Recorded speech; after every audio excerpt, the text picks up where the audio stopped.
Joining me now is Pawan Khera, the chief spokesperson of the Congress. It's head of the media cell and someone who's been tracking every move, been very much part of this India alliance. Appreciate your joining us, Mr. Khera. Let's answer that big question straight away. Opposition zinda hai, ya opposition still in some way is battling to take on the Modi juggernaut? Is the opposition alive or is it alive and kicking, Mr. Khera? Well, the opposition was never dead. Sometimes one feels that the media and journalism died, but well, I hope media is also not dead. So believe me, both journalism and opposition and therefore democracy are alive in India. You know, the reason I'm asking you this, Mr. Khera, is that there was a lot of skepticism about this India alliance because of the serious differences that exist on the ground. For example, you know Delhi better than most, the Aam Aadmi Party and the Congress. There are serious differences on the ground. In Bengal, we've already seen an eruption of that because Mamata Banerjee seems upset with the manner in which the left is taking her on in the state and wants the Congress to clear its stand.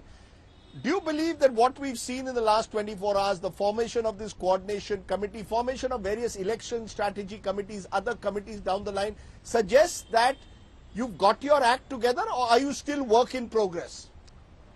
Look, of course, processes are on, and I can't with absolute authority say that no, we've arrived, we've done everything and nothing else needs to be done. That would be an exaggeration. So it's not conformity. India is a land of contradictions, and politics is the art of managing all those contradictions. After all, Atal Bihari Vajpayee ji managed so many contradictions. Mr. P.V. Narasimha Rao managed so many contradictions.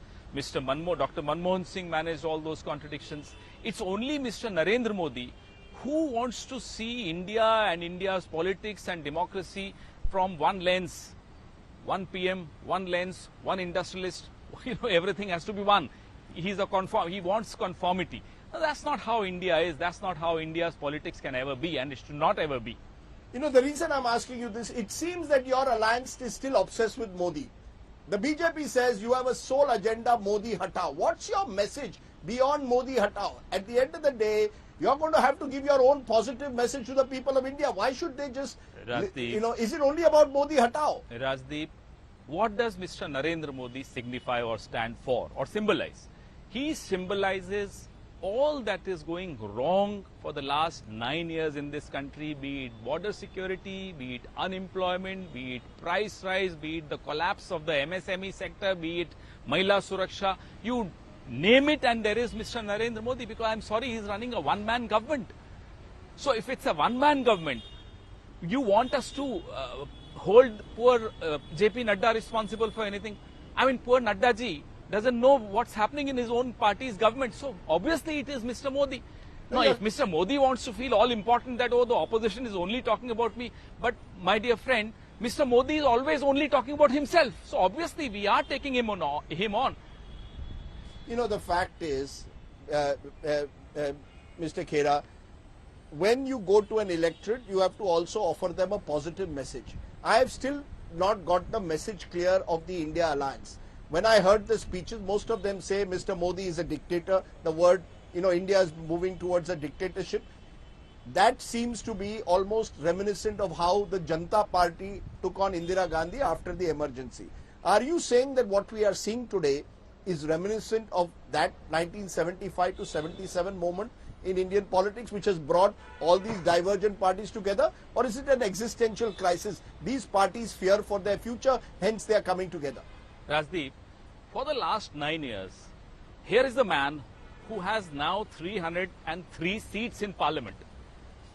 Yet, he will only talk about Nehru ji has done this thing wrong, Gandhi went wrong here, Indira Gandhi went wrong there, Narasimha Rao went wrong somewhere else, Dr. Manmohan Singh of course went wrong. So the man is obsessed with the Congress party despite being in power for the last 9 years, and you are asking us why are we attacking Narendra Modi? Obviously he is the Prime Minister, we will attack him.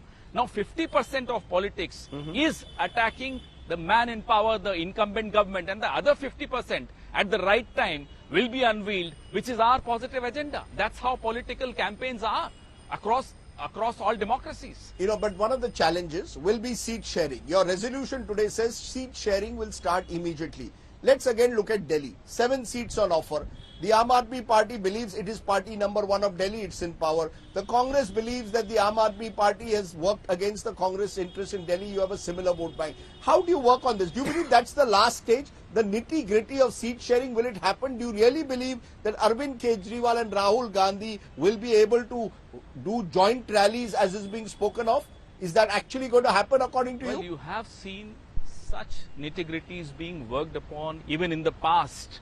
You've seen the VP Singh government, you've seen the Atal Bihari Vajpayee government, you were a reporter then, you've seen Dr. Manmohan Singh's government. A lot of such contradictions and wrinkles were ironed out, and ironed out rather well. And we ran, I think Dr. Manmohan Singh gave one of the best governments for two terms. So, Mr. Modi says, I'm offering stability, I'm offering muscular leadership. This alliance is chaotic. He's going to make that point. He says, Parivarvad, this alliance is about Parivarvad, saving a particular Parivar is what he claims, and it's about Brashtachar, and it's about Tushtikaran or appeasement. He says that these are the three-pronged attack against you. So, tell me, is Mr. Narendra Modi declaring today that there will be no Parivarvad party in NDA, there will be no leader in the BJP whose son or daughter or nephew or niece would be given a ticket or a portfolio or a designation or any position in the government or the party? What is he trying to do and say? What, Ajit Pawar is not a Parivarvadi? Why has he joined hands with Ajit Pawar? Jyotiraditya Scindia is not a Parivarvadi just because he's joined the BJP now? What about Dushyant Singh, Vasundhara ji's son? What about Rajnath Singh ji's son? I'm not even talking about the NDA partners right now. I'm only talking about the BJP Parivar. No, BJP says your party is one of inheritors. You see, that's the difference he's making. So he's making difference between dynasts and dynasties. My point is, Mr. Mallikarjun Kharge gets elected as the president of our party, we are very proud of it. Where is the Parivarvad there? Since 1989, which Gandhi has been the prime minister of this country? What Parivarvad is he talking about? He better brush up his history of his own party and of our party and of this country first. In the big picture, as a final question, Pawan Khera, what is therefore the 2024 battle going to be about? The BJP is very clear. They believe they have one leader who is their strong man, who will provide stable governance, who will take India, they say, into an Amrit Kal in 2047.